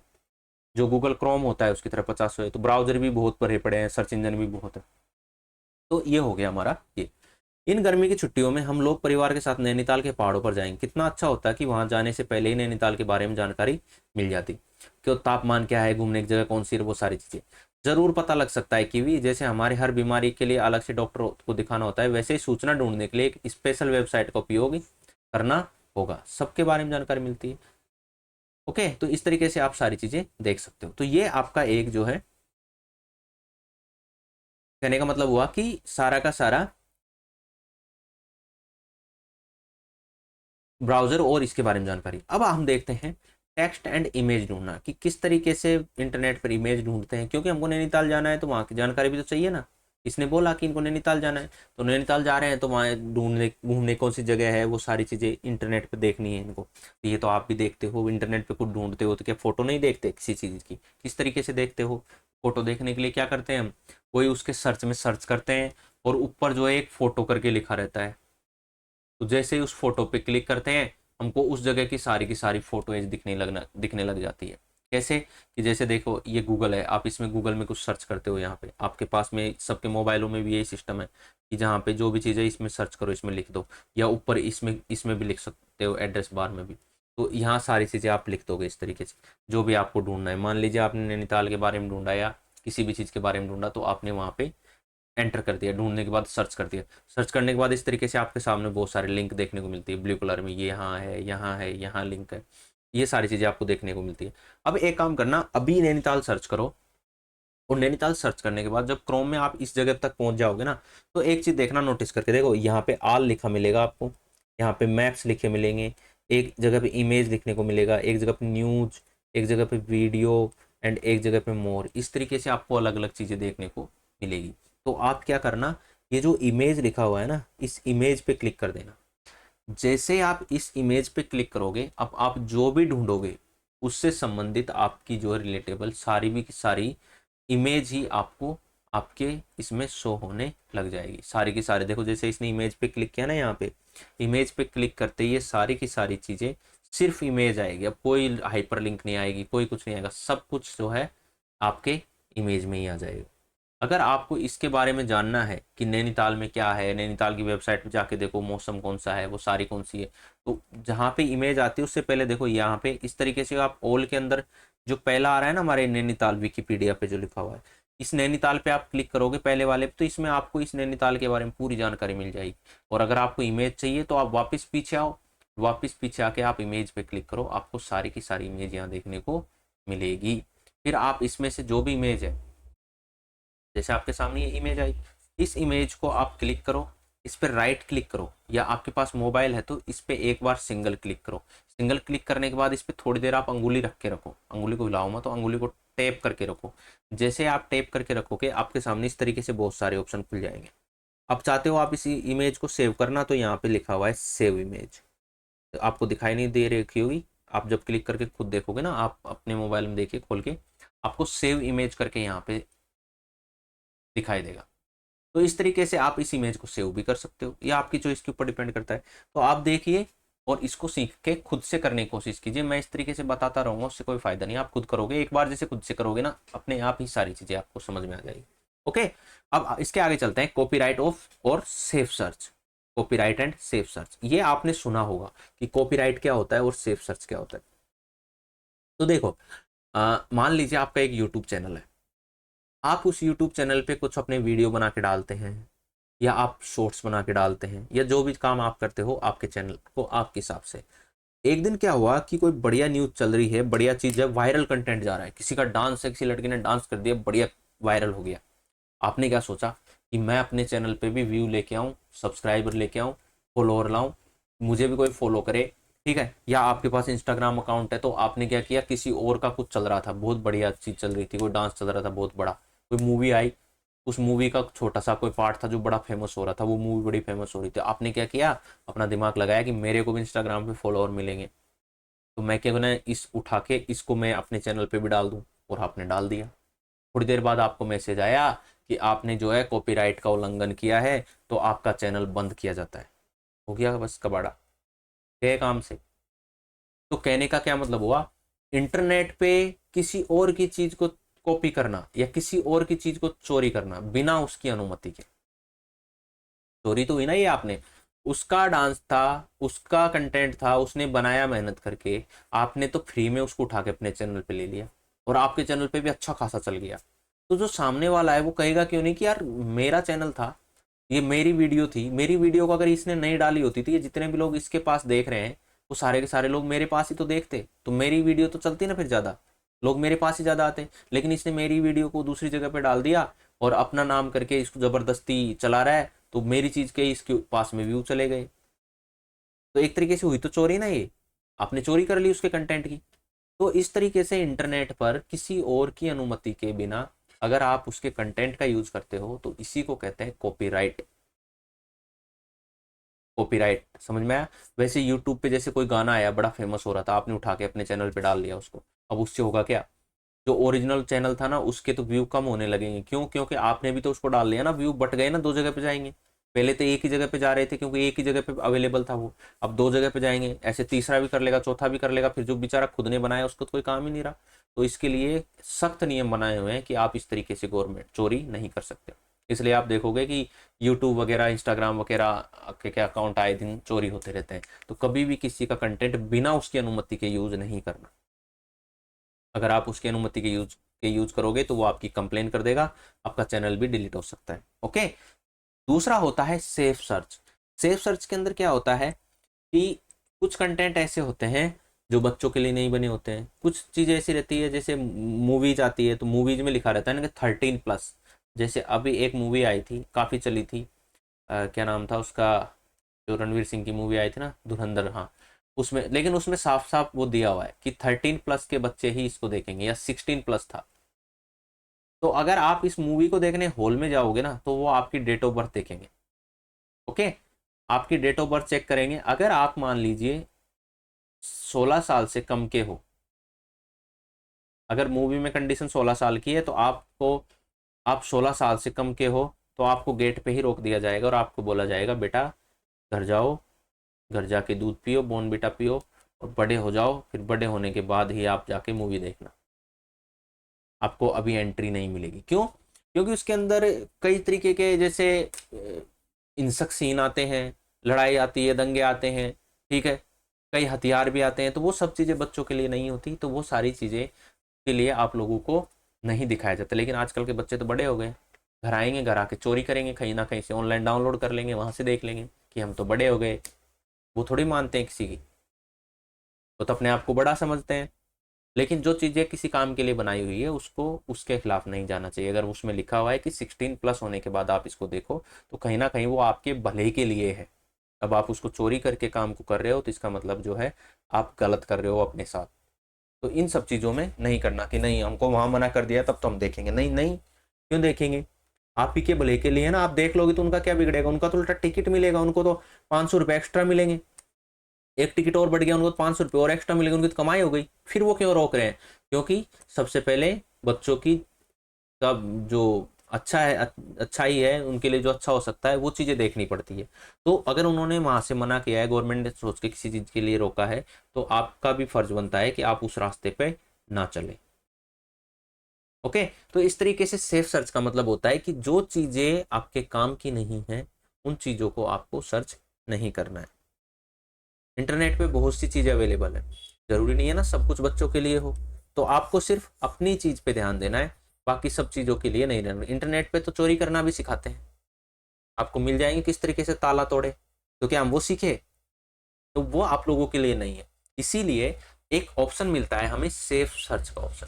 आप जब इंटरनेट की सेटिंग खोलते हो तो उसके अंदर जो है एक ऑप्शन आपको मिलेगा सेफ सर्च। सेफ सर्च को आप ऑन कर दीजिए, ताकि आपके इंटरनेट पे, आपकी वेबसाइट पे ऊपर इस तरीके जब भी आप कुछ काम करो तो उस पर कुछ ऐसा कंटेंट ना आए जो बच्चों के लिए गलत होता है। वैसे जब आप इंस्टाग्राम यूज करते हो तो आजकल क्या है, इंस्टाग्राम पे बहुत कुछ चीज़ें मिलती है, कुछ बेकार चीज़ें भी देखने को मिलती है। तो उन चीज़ों से बचने के लिए भी आप इंस्टाग्राम की सेटिंग में जाओगे, वहाँ सेटिंग के अंदर जाके भी आपको सेफ सर्च का ऑप्शन मिलेगा। जैसे आप उसको ऑन करोगे, आपके अंदर जो है वो फालतू की जो चीज़ें आती है 18 जो प्लस होगी, वो सारी की सारी चीज़ें हट जाएंगी, सिर्फ बच्चों के हिसाब की चीज़ें आने लगेगी। या कुछ बड़ी भी चीज़ें आएगी तो वो नॉर्मल वो आएगी, जिसमें कई तरीके के आजकल कंटेंट के नाम पे लोग गालियाँ मारते रहते हैं, वो सारी चीज़ें ना उसके अंदर नहीं है, वो सब चीज़ें आपके लिए नहीं है। सेम चीज़ यूट्यूब पे होती है, यूट्यूब पे भी सेफ सर्च होता है, तो आप चाहो तो यूट्यूब पे भी ऑन कर लो, ताकि आप लोग सेफ रहो, आप लोगों के सामने फालतू कंटेंट ना आए। लेकिन बच्चों का इंटरेस्ट आजकल किस में है?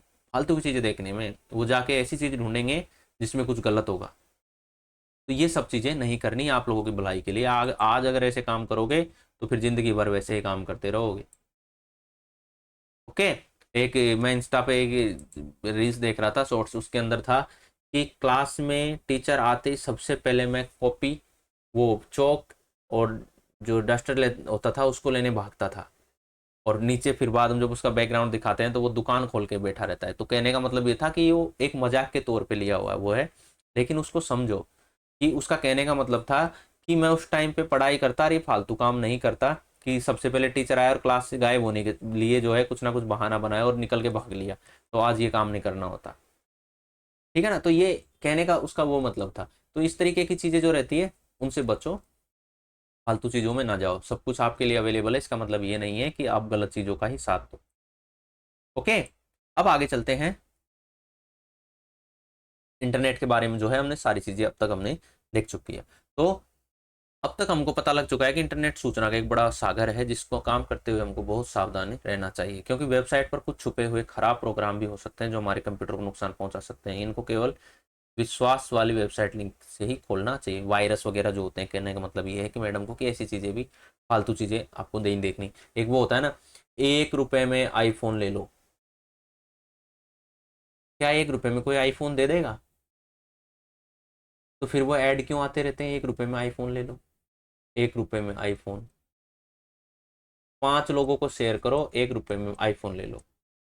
ठीक है, एक लिंक आएगी, उस लिंक के अंदर लिखा हुआ है इस वीडियो को शेयर करो, इस फोटो को शेयर करो अपने 3 दोस्तों के पास में, माता रानी आपसे खुश होगी और शाम तक आपको कोई अच्छी खबर मिलेगी। ठीक है, मैं 3 की जगह पे मैं 6 लोगों को शेयर कर दूंगा, अगर अच्छी खबर नहीं मिली तो क्या माता रानी ने भेजा है वो मैसेज कि आप इसको शेयर करो, मैं खुश होंगी? कौन पूछ के है माता रानी से? माता रानी के व्हाट्सएप नंबर हमको दे दो, हम डायरेक्ट ही बात कर लेंगे। 1 रुपए में आईफोन ले लो, कौन दे रहा है भाई 1 रुपए में आईफोन? तू नंबर दे अपने 1 रुपए में आईफोन देने वाला, हम लेने आते हैं। तू यहाँ से कहीं दूर रह रहा है, तुम तो यहाँ से श्रीलंका रहते हो, हम तो श्रीलंका रहने आएंगे। कितना टिकट होगा? 20, 25, 30 हज़ार रुपए का टिकट हो जाएगा आपके जाने में। तो भी आईफोन कम से कम भी 60, 70 हज़ार से नीचे तो क्या ही मिलेगा, फिर भी 30, 40 हज़ार बची जाएंगे हमारे पास में। तो हमको तू एड्रेस दे। तो कहने का मतलब क्या हुआ, ये फ्रॉड होते हैं। ये क्या करते हैं ना, ऐसी फर्जी लिंक बनाएंगे, उस लिंक के अंदर वायरस डालेंगे और वो वायरस आपके मोबाइल के अंदर स्टोर होगा, और आपका मोबाइल फ़ोन जो है आपको पता भी नहीं रहेगा, आपकी सारी आवाज़ को रिकॉर्ड करता रहेगा, आपकी सारी फ़ोटोज़ को देखता रहेगा, आपकी सारी वीडियोज़ को देखता रहेगा, उसका कैमरा आपके बारे में सब कुछ चीज़ें जानता रहेगा, आपके जो गूगल के पासवर्ड है, इंस्टाग्राम पासवर्ड है, सारी चीज़ें वो उसके पास में सेव करता रहेगा और किसी दूसरे आदमी को भेजता रहेगा। आपको पता हो तो पहले यहाँ टिकटॉक चलता था, बहुत चला था उस पर टिकटॉक पे एक तरीके से बाढ़ आ गई थी लोगों की, इतना फेमस हुआ टिकटॉक। एक बार गवर्नमेंट ने कहा, मोदी जी ने, आज रात से सारे नोट बंद हो जाएंगे, नोट बंद नहीं मतलब एप्लीकेशन बंद हो जाएंगे। मोदी जी ने पकड़ा और 50 या 60 के आसपास एप्लीकेशन थे, उन सबको एक साथ में बोला बस जय सिया राम, जाओ तुम्हारी छुट्टी, आज के बाद तुम इंडिया में नहीं चलोगे। क्यों? क्योंकि वो चाइनीज ऐप थे और उस टाइम पे हमारा चाइनीज से थोड़ा लड़ाई जैसा माहौल बन रहा था। तो ये ऐप क्या करते थे, यहाँ के इंडिया के लोगों की जानकारी देते थे चाइनीज गवर्नमेंट को, ताकि इंडिया की कमजोरी पता चल सके। अब कमजोरी कैसे पता चलती है? इंटरनेट पे बहुत सी चीज़ें रहती हैं, बहुत सी बातें होती हैं, क्या चल रहा है क्या नहीं चल रहा, सारी न्यूज़ उनके पास रहती है। वो एक रिपोर्टर है, उसको अंदर की बातें थोड़ी पता चलेगी सबके बाहर के देश को, अंदर की बातें तो अंदर के लोगों से पता चलेगी ना। तो अंदर की सारी चीज़ें जो है वो अगर उसको पता चल रहा है देश में किस तरीके का माहौल है, तो वो सारी चीज़ें चाइना को पता चलती थी और ये हमारे देश के लिए नुकसानदायक हो सकती थी। इसलिए इंडियन गवर्नमेंट ने कहा बस टाटा बाय बाय, अब नहीं मिलेंगे दोबारा। ठीक है, तो इस तरीके की जो चीज़ें होती है ना, अब ये जो आधी सी चीज़ें आप देखोगे ना, फ्रॉड, 1 रुपये में आईफोन ले लो और ये कर लो और वो कर लो, ये सब फ्रॉड होता है, इनकी बातों में नहीं आना। कभी भी किसी चीज़ का भी आपको वेरिफिकेशन जो होता है, अगर किसी चीज़ का वेरिफिकेशन आपको करना है तो मोबाइल पे सिर्फ और सिर्फ ओटीपी के थ्रू होगा। ओटीपी के अलावा अगर आपको कोई फ़ोन करके बोलता है कि मैं तो पुलिस वाला बोल रहा हूँ, मैं थाने से बोल रहा हूँ, मैं बैंक वाला बोल रहा हूँ, मैं ये बोल रहा हूँ, मैं वो बोल रहा हूँ, मेरी जानकारी दे दो, ये आपकी जानकारी दे दो, ये है वो हो गया, आपका पैसा कट गया, पैसा मिल जाएगा, 1 रुपये में आईफोन मिल जाएगा, सब मिल जाएगा, सब फ्रॉड है, सब फ्रॉड है। गवर्नमेंट ने हर चीज़ के लिए मना किया हुआ है कि इस तरीके की कोई भी चीज़ इंटरनेट पर नहीं है। अगर कोई बोले कि नहीं नहीं, मैं तो आपके बैंक से बोल रहा हूँ, आपका ये बंद हो जाएगा, ऐसा बंद हो जाएगा, तो उसको बोल भाई तू बंद कर दे, पर मैं जानकारी नहीं दूंगा। क्योंकि इंटरनेट भले ही है, लेकिन आज भी गवर्नमेंट ने ये व्यवस्था की हुई है कि कोई भी चीज़ ऑनलाइन नहीं होती, सबके लिए आपको ऑफलाइन जाके वेरिफिकेशन करना होता है। कई जगह पे होता है जहाँ पे फ़ोटो के थ्रू हो सकता है, आपकी आईडीज़ के थ्रू हो सकता है, लेकिन वो गवर्नमेंट अप्रूव्ड एक प्रॉपर सिस्टम होता है उसमें। ये नहीं 1 रुपये के लिए आईफोन लिया और उसमें बोला गया कि आपके अकाउंट की डिटेल दे दो, 1 रुपये कट जाएगा वहाँ से और आपको आईफोन मिल जाएगा। ये सब फर्जी है, फ्रॉड फ्रॉड है। तो इस तरीके की चीज़ों से बचना चाहिए। माता रानी कोई खुश नहीं होने वाली, वो सब कोई और खुश हो जाएगा जब आपके बैंक अकाउंट के नंबर जाएंगे, पैसे निकलेंगे। ओके, तो इस तरीके की चीज़ें नहीं करनी, जिन चीज़ों को आप जानते नहीं उनको अपने मोबाइल में नहीं डालना। तो यही जो चीज़ें होती है इनके लिए ही, जैसे आपने फ़ोन के लिए ऐड आ रहा था, आपने 1 रुपये के फ़ोन के लिए क्लिक कर दिया, अब क्लिक करते ही ऑटोमेटिक ही क्या है ना, आपके सिस्टम के अंदर या तो कोई सॉफ्टवेयर इंस्टॉल हो जाएगा या कुछ और चीज़, छोटी मोटी चीज़ आपके मोबाइल में ऐड हो जाएगी, जिससे जो है सामने वाले को पूरी जानकारी मिलती रहेगी। या आपके मोबाइल में कुछ ऐसा सिस्टम चालू होगा कि जो भी आप पासवर्ड डाल रहे हो, जो भी चीज़ आप लिख रहे हो, वो सारी की सारी चीज़ उसमें जाके सेव हो रही है। जैसे आपने कई बार देखा ना, इंस्टाग्राम जैसे आप ओपन करते हो, एक बार पासवर्ड लॉग आउट कर दो, लेकिन अगली बार जब लॉग आउट करने जाओगे तो ऑटोमेटिक ही वो सजेशन में आ जाता है। सजेस्ट क्या करता है कि ये आपके पासवर्ड थे, ये आपकी मेल आईडी थी, तो आप इस पर क्लिक करो, ऑटोमेटिक ही वो लॉगिन कर देगा। ऐसा होता है ना, लेकिन वो इंस्टाग्राम का सिस्टम है तो वो तो वो है हमारे पास सिक्योर है, तो उसमें कोई दिक्कत नहीं है। लेकिन यही जो काम है ये कई तरीके से किया जा सकता है। तो इन्हीं चीज़ों के लिए है एडॉन्स, प्लगइन्स और कुकीज़। ये क्या करते हैं? देखो, कुकीज़ का काम तो वही होता है कि कोई भी इंफॉर्मेशन है उसको सेव करके अपने पास में रख लेती है। जैसे आपके पासवर्ड हुए, किसी वेबसाइट को आपने खोली, उस वेबसाइट के अंदर आपको लॉगिन करना था, तो उसमें अंदर आपने पासवर्ड और नाम डाल के लॉगिन किया आपका, तो ये कुकीज़ क्या करेगा, उससे रिलेटेड जितनी भी जानकारी है आपके मोबाइल में सेव कर लेगा। मतलब आपकी वेबसाइट पे जो आप जो भी कर रहे हो ना, उस वेबसाइट की छोटे छोटे से छोटी छोटी फाइल बनाएगा एक, और उन फाइलों को अपने अंदर सेव कर लेगा। और इसको ये पता रहेगा कि आपने इस वेबसाइट पे क्या किया है। अगर आपका फ़ोन मुझे दिया जाए तो मैं आपके फ़ोन के अंदर कई सारी ऐसी चीज़ें बता सकता हूँ जो आपने की है, सारी चीज़ें मैं पता कर लूँगा। क्यों? क्योंकि मोबाइल के अंदर जो कुकीज़ होती है, ये कुकीज़ क्या करती है, आपके मोबाइल की इन्फॉर्मेशन, जो साइट ओपन करते हो आप, जो इंटरनेट चलाते हो ना, तो इंटरनेट चलाते टाइम छोटे छोटे उसके टुकड़े जो रहते हैं, छोटी छोटी बातें, छोटी छोटी इन्फॉर्मेशन की अब इस व्यक्ति ने ये किया था, ये किया था, ये सारी इसके अंदर सेव करता है। तो कुकीज़ के अंदर सारी चीज़ें मिल जाती है। दूसरा होता है एडॉन्स। एडॉन्स क्या करता है, मान लीजिए आपको कोई स्पेशल काम करना है, ठीक है, तो स्पेशल काम करने के लिए आपको हर बार सॉफ्टवेयर इंस्टॉल करने की ज़रूरत पड़ेगी। लेकिन ब्राउज़र में आपके जो क्रोम होता है, क्रोम में ऐसी कुछ व्यवस्था बनाई हुई है कि छोटे छोटे जो सॉफ्टवेयर होते हैं वो ऑटोमेटिक ही आपके ब्राउज़र के साथ में ऐड हो जाते हैं। और वो ऐड होके आपके सॉफ्टवेयर के काम को और ईजी कर देते हैं। तो ये एड ऑन्स होते हैं, मतलब कुछ एक्स्ट्रा सॉफ्टवेयर जो आपके सिस्टम के साथ ऐड होंगे और वो आपके काम को और आसान कर देंगे।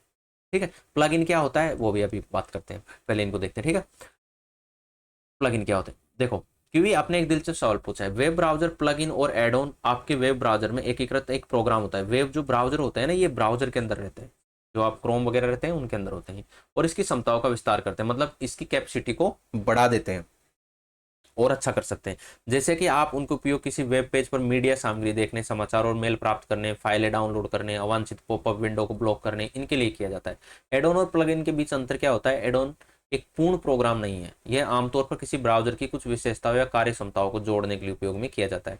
एडोन कुछ सीमाओं तक सीमित है। दूसरी ओर प्लगइन एक पूर्ण प्रोग्राम है जिसका उपयोग किसी तृतीय पक्ष के सॉफ्टवेयर के संदर्भ में किया जाता है। एक निश्चित प्रोग्राम के साथ इंटरेक्ट करने के लिए इसका उपयोग किया जाता है। देखो क्या अंतर होता है? एड ऑन होता है ना, ये आपके ब्राउजर के साथ लगता है और इसकी कैपेसिटी को बढ़ा देता है। जैसे कई बार आप करते हो ना कि डाउनलोड आपको कुछ करना है, तो आप एक एड ऑन डाउनलोड कर लो। ठीक है, एड ऑन होता है, जैसे डाउनलोडर भी मिल जाता है, आईडीएम होते हैं, और ऐसे कई सारे एड ऑन आपको मिलते हैं। इनको आप डाउनलोड कर दोगे तो जो भी आपके मोबाइल में चलेगा उस पर ऑटोमेटिक डाउनलोड का साइन आने लग जाएगा, आप वहां से क्लिक करके इनको सीधा डाउनलोड कर सकते हो। वैसे ही प्लगइन क्या करता है? प्लगइन भी इसी तरीके का काम करता है, लेकिन प्लगइन एक पूर्ण क्षमता वाला सॉफ्टवेयर होता है। इसके अंदर आपको बहुत सारी और भी चीजें देखने को मिलती है। एक पूरा प्रोग्राम जो होता है, मतलब एड ऑन का बड़ा भाई प्लगइन्स, ये भी यही काम करेगा लेकिन थोड़ा बढ़ा के करेगा, उसमें आपको ऑप्शन ज्यादा देखने को मिलेंगे, वो सारी चीजें। और कुकीज, एक वेब कुकी जिसे इंटरनेट की कुकी या ब्राउजर कुकी के रूप में भी जाना जाता है, ये एक टेक्स्ट फाइल होती है जिससे ऐसी जानकारी होती है जिसमें वेबसाइट को किसी विशेष विजिट या विजिटर से संबंधित स्टोर करने की आवश्यकता होती है। कुल मिला के मतलब कहने का यही मतलब हुआ कि जब भी आप इंटरनेट पे जाते हो तो कुकीज में जो है छोटी छोटी चीज़ों को कुछ भी आप स्टोर करके रख सकते हो, जैसे आपके पासवर्ड हो गए, वो सारी चीज़ें, ताकि आपको अगली बार जब वहाँ जाओगे तो आपको उन चीज़ों की, पासवर्ड आप भूल भी गए तो डायरेक्ट आपकी कुकीज में वो सारी चीज़ें मिल जाएगी। अच्छे काम के लिए भी इसको उपयोग कर सकते हो कुकीज को, कि आपको कुछ याद रखना है तो आप कुकीज में सेव करके रख लो। ठीक है मैडम, ये वेब ब्राउजर के बारे में रोचक जानकारी थी। आज हमने वास्तव में कुछ नया सीखा है। प्रिय बच्चों, हम नेटिजन और डिजिटल एटिकेट के बारे में भी सीखते हैं। देखिए अब हमारा चैप्टर बहुत बड़ा हो चुका है, लेकिन अब इतना सा बचा है कि मैं इसको अगली क्लास में नहीं ले जाना चाहता, तो आप जो है थोड़ा इसी में करने की कोशिश कीजिए जानकारी। आज हम वास्तव में, अब हम देखते हैं नेटिजन और एटिकेट क्या होता है। मैडम, नेटिजन और डिजिटल एटिकेट में क्या मतलब क्या होता है? पहले तो डिजिटल जो वर्ड है वो क्या होता है, फर्स्ट क्लास में पढ़ा रखा है, जाके समझने की कोशिश कीजिए। देखो नेटिजन क्या होता है, हम इंडिया के क्या हैं? हम इंडिया के हैं सिटीजन। क्या है? हम इंडिया के, हम इंडिया के हैं सिटीजन। क्योंकि हम इंडिया में रहते हैं तो हमको इंडिया के सिटीजन कहा जाता है। सिटीजन मतलब जो जहाँ पे वो व्यक्ति रहता है उस जगह का वो वहाँ का सिटीजन हुआ। जैसे यूएसए के अंदर कोई रहता है तो उसको क्या कहेंगे? यूएसए का सिटीजन। ठीक है, कोई दूसरी जगह पर रहता है तो उसको वहाँ का सिटीजन कहते हैं। तो वैसे ही इंटरनेट पर जो काम करते हैं लोग, जो इंटरनेट चलाते हैं, उन सबको कहते हैं नेटिजन। ठीक है, तो आप भी नेटिजन हो, मैं भी नेटिजन हूँ, क्योंकि हम दोनों इंटरनेट चलाते हैं, तो इसीलिए हमको कहा जाता है नेटिजन। इंटरनेट के साथ डिजिटल तकनीक का उपयोग करने वाला कोई भी व्यक्ति डिजिटल नागरिक या नेटिजन है। नेटिजन शब्द इंटरनेट के सिटीजन से लिया गया है। इंटरनेट के जो सिटीजन होते हैं इनको तोड़ के इन दोनों को मिला के बना दिया नेटिजन। मतलब इंटरनेट पर जो भी काम करते हैं, जो डिजिटल तकनीक का उपयोग करने वाले कोई भी व्यक्ति जो होता है, उसको नेटिजन के लिए कहा जाता है। एक अच्छा नागरिक सुरक्षित, नैतिक और कानूनी तरीके से डिजिटल तकनीक का उपयोग करता है। एक जिम्मेदार इंटरनेट उपयोगकर्ता को इंटरनेट संचार और सोशल मीडिया शिष्टाचार का पालन करना चाहिए, आपको उस तरीके से उस पर रहना चाहिए। इसलिए एक नेटिजन का मिशन क्या होता है कि समाज को एक अच्छे तरीके से बनाना, अच्छी चीज़ों का उपयोग करना और समाज को आगे बढ़ाओ और अच्छे ही चीज़ों का यूज में लो। ओके, तो ये हो गया नेटिजन। अब आता है हमारा नेटिकेट। नेटिकेट क्या होते हैं? आपके एथिकेट क्या होते हैं? एथिकेट होते हैं आपके एथिक्स। एथिक्स क्या होते हैं? एथिक्स होते हैं आपके, हिंदी में इसको बोलते हैं नैतिकता, नैतिक कर्तव्य जिसको बोलते हैं। नैतिक कर्तव्य क्या होते हैं? नैतिक कर्तव्य होते हैं कि जैसे पॉलिटी आप पढ़ोगे ना आगे जाके, तो उसमें रहता है कि नैतिक मौलिक कर्तव्य जो होते हैं आपके, वही नैतिक कर्तव्य एक तरीके से। तो जैसे नैतिक कर्तव्य रहेंगे तो आप समाज में अच्छे लोगों के साथ में रहो, उनसे अच्छा व्यवहार करो, बड़े बुजुर्गों का ध्यान रखो। ये आपके एथिकेट्स होते हैं। जितने अच्छे आपके एथिक्स हैं उतने ही अच्छे आपको समाज में माना जाएगा। एक छोटा बच्चा है, बढ़िया मिट्टी में खेल रहा था, आराम से कुछ कर रहा था बढ़िया, उसकी मस्ती में मस्त आप आए और उसके मार के चले गए, क्या ये आपके एथिक्स अच्छे हैं? नहीं, आपके एथिक्स अच्छे नहीं। आपके दोस्त हैं, आप दोस्तों के साथ अच्छे से पेश आते हो, ये आपके एथिक्स अच्छे हैं। आपके घर परिवार में आपकी तारीफ की जाती है क्योंकि आपका व्यवहार अच्छा है, तो ये आपके एथिक्स हैं। अगर आप इंटरनेट पे कुछ कर रहे हो तो इंटरनेट पे आप अच्छी चीज़ों को आप प्रमोट कर रहे हो, अच्छी चीज़ों को साथ दे रहे हो, अच्छे काम कर रहे हो, अच्छे मैसेज कर रहे हो लोगों से, तो आपका इंटरनेट पे व्यवहार अच्छा है। ठीक है, तो इंटरनेट पे किस तरीके का आपका व्यवहार है, इसी को कहा जाता है नेटिकेट। लोगों के साथ किस तरीके से आप बात करते हो, वो सारी चीजें होती है आपके नेटिकेट। मतलब इंटरनेट के नेट और आपके एथिकेट से जो एटिकेट होते हैं, इसको लेके नेटिकेट शब्द बना है। नेटिकेट का अर्थ है इंटरनेट पर लोगों समूह के साथ संवाद करने के नियम। प्रत्येक नागरिक के देश का एक सुरक्षित, समझदार और स्मार्ट नागरिक बनाने के लिए नेटिकेट का पालन करना चाहिए। इसमें क्या होता है, बी एथिकल, नैतिक बनो, बी सेफ, सुरक्षित रहो, और बी रेस्पेक्टफुल, दूसरों की कदर करो, सम्मान से रहो। तो ये होता है आपके नेटिकेट, इनको आप याद रखिएगा। ठीक है, एथिक्स मतलब नैतिक बनो, नैतिक मतलब कि लोगों के साथ अच्छे से व्यवहार हो, समाज में अच्छी पोजीशन रखो, इसको कहते हैं बी एथिकल। उसके बाद, हाँ मैडम, इंटरनेट का उपयोग करते समय डिजिटल शिष्टाचार का ध्यान रखेंगे और अच्छे नेटिजन बने रहेंगे। ओके, तो ये आपका एक चैप्टर था। अब मैंने आपको ये पूरा चैप्टर बता दिया है। इस चैप्टर को कम से कम भी नहीं तो 2 बार पढ़ना। अगर चैप्टर को 2 बार आप पढ़ोगे ना, इतना अच्छा चैप्टर है, इतनी अच्छी चीज़ें आपको जानने को मिली है इसके अंदर, आपको बहुत मजा आएगा और ये चीज़ें आपको याद हो गई, आपकी लाइफ टाइम काम आने वाली है। आप जब आगे जाके किसी कंपटीशन की तैयारी करोगे तो यही चीज़ें आपको वापस पढ़नी पड़ेगी।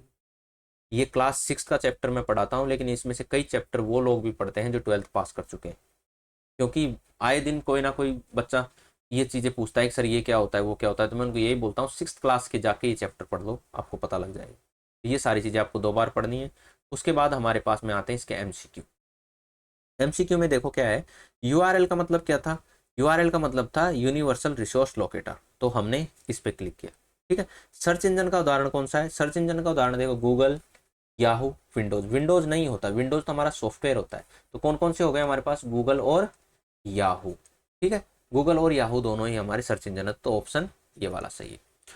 ब्राउजर के हमारे दैनिक जीवन में कुछ उपयोगों के उदाहरण देखिए। सूचना ढूंढना बिल्कुल सही है, चित्र ढूंढना सही है, गहरी नींद आना, ये कैसे हो सकता है। और फोर्थ वाला, अब दोनों। ठीक है, किसी वेबसाइट के पहले पेज को क्या कहते हैं, पहले पेज को हमने क्या बोला, होम पेज कहते हैं। कुछ प्रसिद्ध ब्राउजर के प्रोग्राम के नाम लिखो, गूगल क्रोम है, इंटरनेट है, विंडोज है, प्रसिद्ध ब्राउजर है। ठीक है, विंडोज ब्राउजर नहीं होता, विंडोज तो सॉफ्टवेयर है, तो इंटरनेट एक्सप्लोरर, तो हमारा ए और सी दोनों सही है। डब्ल्यू का मतलब क्या होता है, वर्ल्ड वाइड वेब होता है। ये सारे वो ऑप्शन है जो फिल इन द ब्लैंक्स के, या खुद आप करोगे। इससे आगे के ट्रू और फॉल्स हम देखते हैं। किसी वेबसाइट के आखिरी पेज को होम पेज कहते हैं, गलत। पहले पेज को होम पेज कहते हैं। ब्राउजर की मदद से हम किसी भी तरह की सूचना को ढूंढ सकते हैं, बिल्कुल सही बात है। हम इंटरनेट से चित्र नहीं ढूंढ सकते, गलत बात, ढूंढ सकते हैं। मोजिला फायरफॉक्स एक ब्राउजर प्रोग्राम है, बिल्कुल ब्राउजर प्रोग्राम है। ब्राउजर सॉफ्टवेयर है, प्रोग्राम नहीं है। ठीक है, तो ये गलत हो गया। फायरफॉक्स एक ब्राउजर प्रोग्राम नहीं, सॉफ्टवेयर है। ओके, या फिर इसको प्रोग्राम भी कहेंगे तो बोल सकते हैं काफी हद तक, तो ये सही भी हो सकता है, इसको सही भी आप सही करके चलो इसको। ठीक है, इंटरनेट के साथ डिजिटल तकनीक का उपयोग करने वाला कोई भी व्यक्ति डिजिटल नागरिक या नेटिजन कहलाता है, बिल्कुल सही। ओके, तो ये सारी चीजें हो गई। अब आपको ये फोटो दी हुई है, इसमें मैच करवाना है कि कौन क्या व्यक्ति क्या काम कर रहा है। ये सारे आपके क्वेश्चंस थे, ये सारा आपका चैप्टर था। मैंने ये चैप्टर आपको कंप्लीट करवा दिया है। अब इससे आगे आपको करना क्या है, इससे आगे आपको इस चैप्टर को 2 बार कम से कम रीड करना है। इससे पिछले जो 3 चैप्टर हैं, उन तीनों चैप्टर्स को आप अच्छे से पढ़ेंगे, एक बार अच्छे से उनको रीड करेंगे। उनको रीड करने के बाद आप नेक्स्ट चैप्टर पे आएंगे। अगर आपको वीडियो अच्छी लगती है तो आप कमेंट करेंगे, बताएंगे मुझे, वीडियो को लाइक करेंगे, और आने वाले चैप्टर्स के लिए भी आपको नोटिफिकेशन चाहिए तो चैनल को सब्सक्राइब करेंगे। साथ ही इसके, अगर आपको दूसरी सब्जेक्ट पढ़नी है, क्लास 6 से 12 तक की कोई सी भी सब्जेक्ट है, जो आपके आसपास में रहते हैं, आपके दोस्त है, आपकी फैमिली मेम्बर है, तो आप उनको ये चीज़ बताइएगा ताकि वो यहाँ आके सारी चीज़ें पढ़ सकें। ओके, तो चलते हैं, आज के लिए इतना ही। अब हम नेक्स्ट क्लास में देखेंगे हमारा नेक्स्ट चैप्टर। ओके, ये वीडियो थोड़ी बड़ी हो गई है, लेकिन कोशिश कीजिएगा कि पूरे चैप्टर को एक साथ पढ़ें, एक साथ इसको याद रखें, ताकि आपको ये चैप्टर अच्छे से कवर कर पाओ। ओके बच्चों, तो मिलते हैं एक नई वीडियो में, नई क्लास में। और ये पूरा जो लिखा आपका जो है चैप्टर खत्म हो चुका है। ये पार्ट 1 पार्ट 2 इसको डिवाइड नहीं किया है हमने। सेम थर्ड चैप्टर को भी हमने इसी तरीके से पढ़ा था कंप्लीट एक साथ में, तो पार्ट 1 पार्ट 2 में हम इसको डिवाइड नहीं करेंगे। ये पूरा आपका एक ही चैप्टर था, और इस पार्ट 1 में ही हमने इस पूरे चैप्टर को कंप्लीट कर लिया है। ओके, तो मिलते हैं नई वीडियो में, तब तक के लिए जय हिंद।